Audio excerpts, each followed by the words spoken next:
Another morning on the farm, another opportunity to get some trigger time and enjoy the great outdoors. This is how a day on the farm starts. Opening lots of gates. Thankfully though, I have Nicole to help me out. So she can at least drive the truck through while I'm opening. Otherwise I'd have to do it all myself. Today we have an opportunity to do something that we can't do all the time, and that is to look for waterfowl on the wetlands. The reason we can't often do this is because it's normally very dry up here, and with the recent drought, it's actually been years since we have seen water in this area. With the recent rains, however, the water is back and has completely transformed this part of the farm, bringing in plenty of geese and ducks and teals, which nest in the wetlands where they are very well hidden. One bird we'd like to focus on today is the Spurwing goose, which is on average the world's largest wild goose with a wingspan of up to 2 meters and sometimes weighing up to 10 kilograms. But the first goose species we get an opportunity on is the Egyptian goose. I almost take the shot here, but he spooks and is gone before I get a chance. No, he's gone. They're way too clever. They are shotted often in the area and know when they're in danger.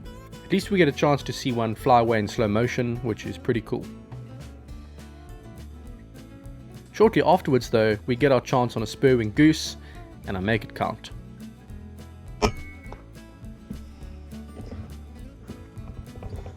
So this is why I don't usually wear shoes. I've now got to take my boots off and wade through there to fetch the goose. Through the muddy, squelchy stuff. And that means that I'm probably not going to want to put my shoes back on after that. Hashtag flip-flop life. See all these little duck feathers down here? This is where the ducks and the teals breed. So duck season has started. Duck season is from the 1st of June. So we don't have to worry about shooting birds out of season. If we see some ducks, we'll take some down as well. But yeah, awesome to get that goose down. Biggest goose species in the world, I believe. And a very interesting bird. We'll see when we get close there. So there's our goose. And that's where we were shooting from, just under that tree there where the truck is. At the time, I didn't actually know what the range was. I estimated it at 70 and I dialed to 70. In fact, I think I actually dialed a bit. I think I dialed to 75. But either way, hit him straight in the head. And the reason I'm okay with guessing ranges on geese like this is because if you get the range wrong, you're either going to go over the top of its head or you're going to hit it in the neck, which is still a kill shot. So there's no real risk involved. But Nicole just ranged me now from the truck, and she says I'm at 69 meters, which is almost exactly what I guessed at. So we're pretty close. So Spurwing goose, let me show you what it looks like. It's called a Spurwing because of these giant spikes there on its wing. They fight with each other with these. Pretty crazy. It looks like Maleficent or something. But this one's still fairly small. They get massive. They get up to 10 kilograms. You can see I hit this one maybe a little bit low there, but still put him down on the spot. That slug would have expanded nicely and put him down really quick. But let's take him back there and let's show you what they look like. Well, I guess that's what you'd call a classic David and Goliath battle. Goliath being the Spurwing goose. I've actually hunted these before on my channel. I shot one with my FX Wildcat years ago. I think it was one of the Stories from Spot X episodes. But little guy being the Impact Mark II with the Pal Plenum is not really a little guy if you're considering that it's shooting hybrid slugs at about 1,000 feet per second. I think I only dialed like a few clicks or something for the 80 meter, oh no, a 70 meter shot, but got him right here in the head. Perfect shot. And I mentioned before, Spurwing geese are one of the biggest goose species in the world. This one's pretty big, but it's not a giant. They can get much bigger than this. Now normally a goose this size would be great eating, but you've got to be careful with Spurwing geese because they actually eat a beetle called a blister beetle, which carries a very, very powerful poison. And if these geese eat enough of that poison, it doesn't affect them, but if it's eaten by humans, even if it's cooked, it can be deadly. So I'm in two minds as to whether we should eat this goose or pass it on to a farm worker or not. I'll have to give that some thought, just in case. But yeah, that's some big breasts on this guy. A lot of meat. You won't see from close there, I'll put a close-up, but geese actually have little teeth. They're called tomia. It's like little cartilage teeth. And they use that to rip up grass. So all the lucerne fields here, which they farm to feed the Brahmins on this farm, these geese come in big numbers, and you know, 10 kilogram bird can eat a lot. So they destroy the fields, and it's a big problem. So we've got one down with a little impact. Really happy with that. Let's see what else we can do today. Not all the birds we see on the wetlands are targets today. These are blue cranes. They are pretty birds, they make a cool sound, and they're actually the national bird of South Africa. There you go, you've learned something new today. With the wind picking up and with us struggling to get close enough for humane shots with the airgun, we changed plans a bit, and out comes the 22-250. Of course, this makes the next shot very, very easy. This gun is an absolute laser beam, so it's easy to aim above the breast and avoid the meat damage.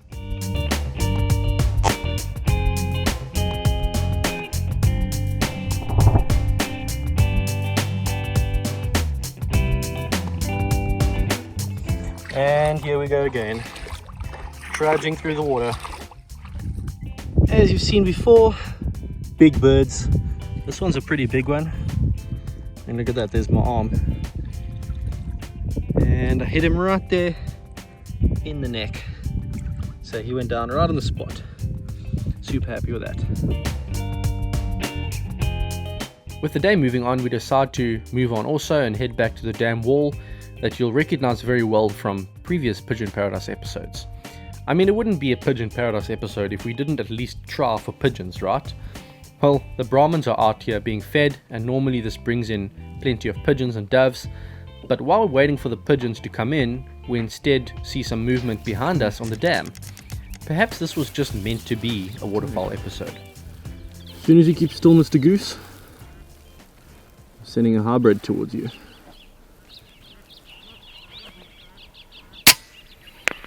Oh!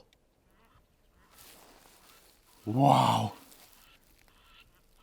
120 meters on a moving bird, held for the movement, straight through the head.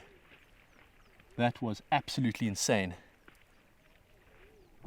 Man, I hope I got that clear on scope cam. This little gun punches well above its weight. I know the scope is probably a little bit overkill for this gun. It's all I had, so it's all I could put on. But I'm kind of glad I have it on because we got some good scope cam footage there. 120 meters in the head on a moving goose. Awesome stuff. We do finally get an opportunity on a dove, and these next few shots show just how small your margins for error are when you're out close to 100 yards. This shot passes maybe a 1/4 mil to the left and an 1/8 mil high, but it's just enough to miss flesh and to pluck off a few feathers. I think we forget that taking the feathers away, the kill zone on a bird is actually quite small.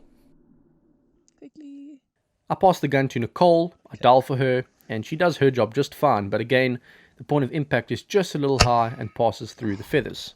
I don't often shoot the hybrid, so I guess we've made some calculation errors somewhere along the line. It's not long though until Nicole finally gets her dove, and she is stoked. Oh, yes! Yes! Oh, he's a goner. Oh, finally! I've never seen someone so happy about shooting a dove. Oh my word! Ooh, 3 times the try, thank goodness. Oh. Okay, done. So the difference between a Cape turtle dove and a red-eyed turtle dove. Red-eyed turtle dove's a bit bigger and it's got red around its eye.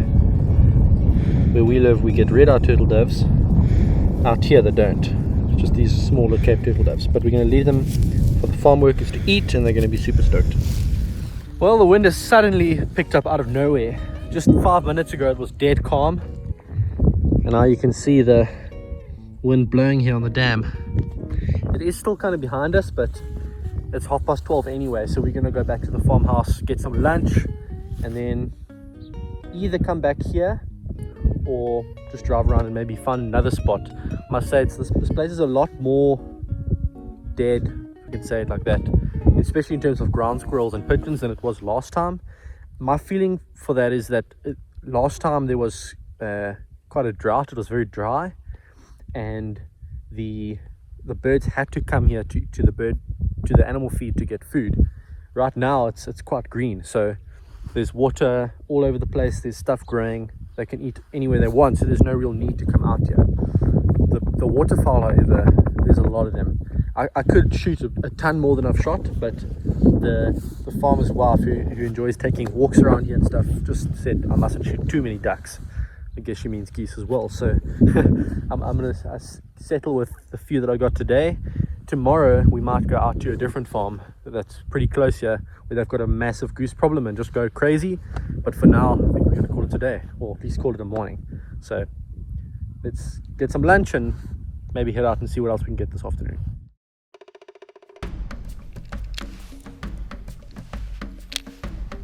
Fast forward to after lunch and it's ground squirrel o'clock. We're still using the smaller impact with hybrids, and we're hoping to spot a few in the long grass as we make our way around the farm. Nicole spots some movement on a field and it's game on. It definitely helps to shoot off a fence pole in this long grass. Without it, we'd be having to take offhand shots. Not easy.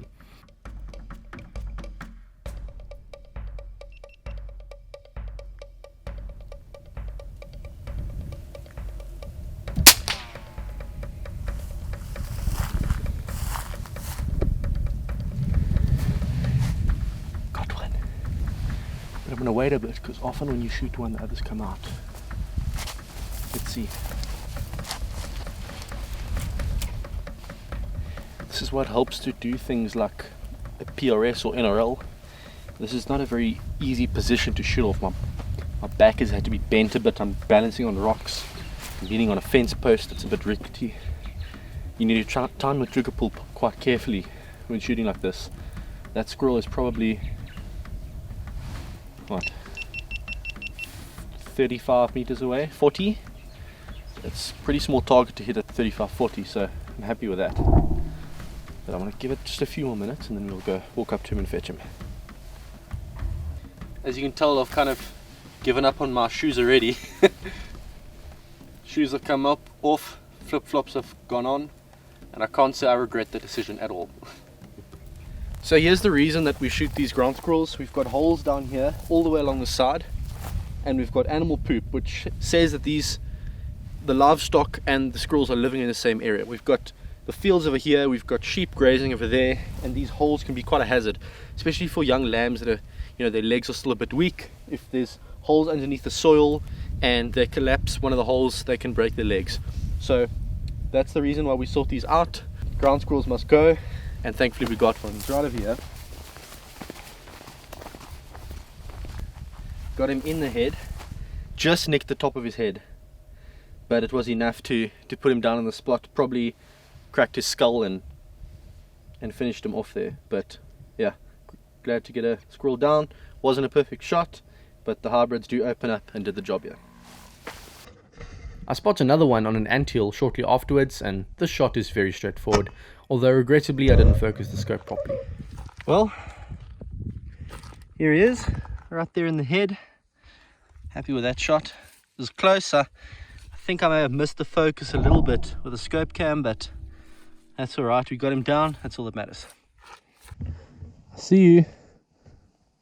See you.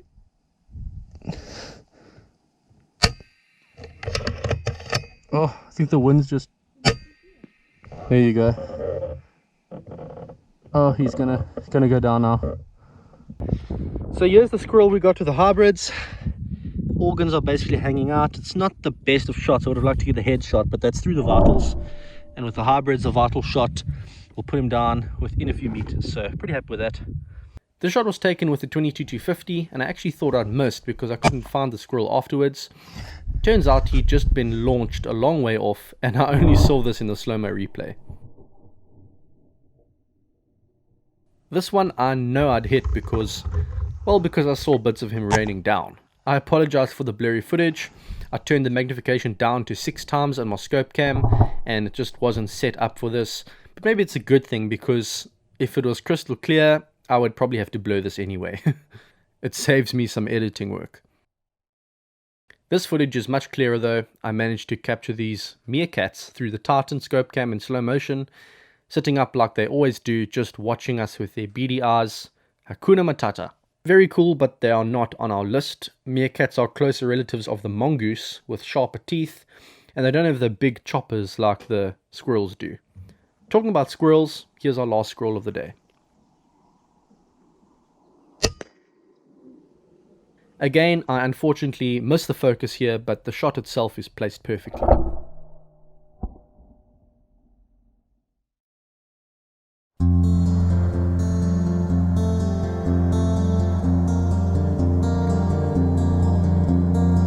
Evening begins to draw closer, and it's back to the grassy dam wall to relax a bit and to start slowly winding down for the day. I've got the impact out just in case I see something, and we do eventually spot an Egyptian goose swimming around nervously on the far end of the dam. Goose there at 103. I'm dialed for 105. He is swimming away.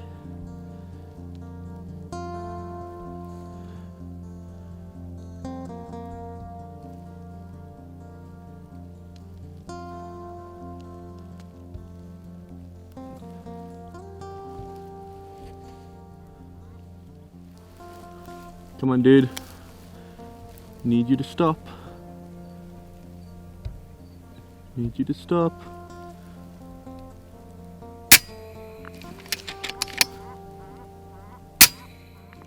Ah! Just missed him. Just missed him. He was dumb enough to stay for a second shot, but not as lucky this time. Just to show you how accurate this gun is, I took a shot afterwards at the water and it lands exactly where I aimed. I guess the goose was just moving around a little bit too much.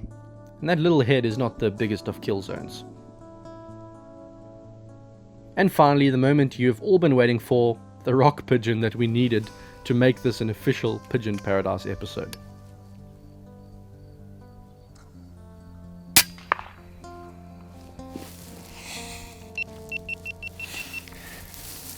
Oh, well, it's been a long time since we got the last pigeon.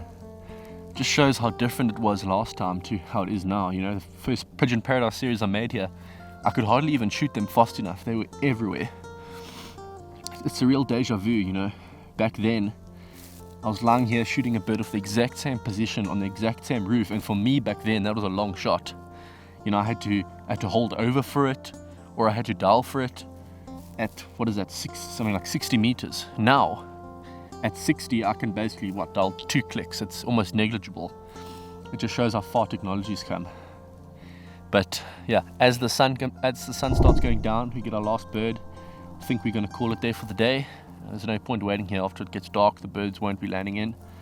But yeah, we're going to maybe do one more drive down the other side, see if we can get one last duck on the water. I can actually hear them coming in now. Maybe we'll get a shot now.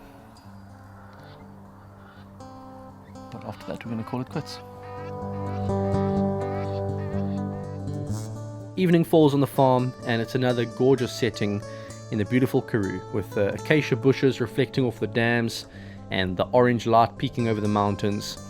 Unfortunately, it's time for us to head back home on our last day out in this part of the country. However, we will be heading to a dairy farm straight after this to do some goose control at much longer distances with the 22-50, and I can tell you now, you do not want to miss those videos. Be sure to subscribe and hit the notification bell, and I'll see you then. Thanks for watching, guys.